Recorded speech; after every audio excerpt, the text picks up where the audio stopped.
সংকট উত্তরণে দ্রুত নির্বাচন দেওয়ার দাবি জানিয়ে আসছে বিএনপি। অন্যদিকে সংস্কার ও জুলাই গণহত্যার বিচার শেষ না হওয়া পর্যন্ত ভোট চায় না কয়েকটি দল। চলমান এই বিতর্ককে আরও উস্কে দিয়েছে ডক্টর মোহাম্মদ ইউনূসকে ৫ বছর সরকার প্রধান দেখতে চাওয়ার আকাঙ্ক্ষা সামনে আসায়।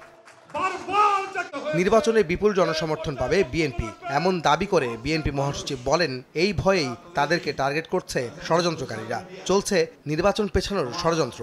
রাজধানীর বেড়াইদে শনিবার বিকেলে ঈদ উপহার বিতরণ অনুষ্ঠানে এসব কথা বলেন তিনি। ফেসবুকের মধ্যে, ইউটিউবের মধ্যে তারা বিভিন্ন রকম কথা বলে এবং তাদের কথা টার্গেট কারা? তাদের টার্গেট হচ্ছে বিএনপি। কেন?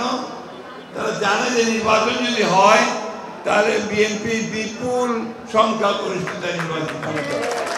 সুতরাং এই দেশে একটা বিশৃঙ্খলা সৃষ্টি করা, একটা নৈরাজ্য সৃষ্টি করা, একটা এমন অবস্থা তৈরি করা যাতে করে এখানে নির্বাচন পিছিয়ে যায়। ভিশনের ফুলঝুরি মেগা অফারে ফ্রিজ কিনলেই পাচ্ছেন 16 পিসের আকর্ষণীয় গিফট বক্স একদম ফ্রি।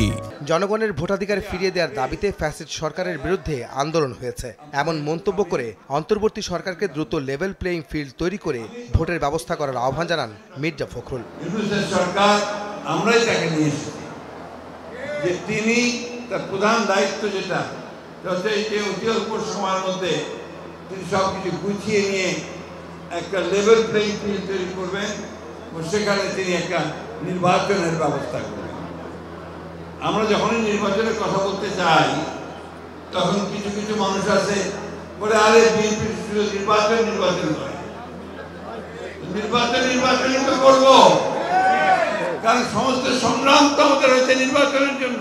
এই সরকার যে আছে এটাকে আমরা সমর্থন দিচ্ছি। কেন দিচ্ছি? আমরা চাই যে এই সরকার খুব দ্রুত তারা সবকিছু ঠিকঠাক করে নির্বাচনের ব্যবস্থা দেবে।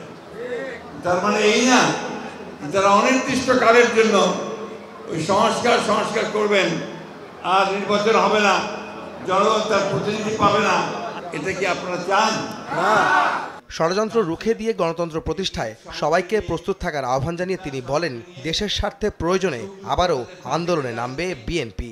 আমাদের স্বার্থে যদি জনগণের স্বার্থে যদি কোনো বিঘ্ন সৃষ্টি করা হয় তাহলে বিএনপি আবার মাঠে নামবে, দাবি আদায় করে নিতে।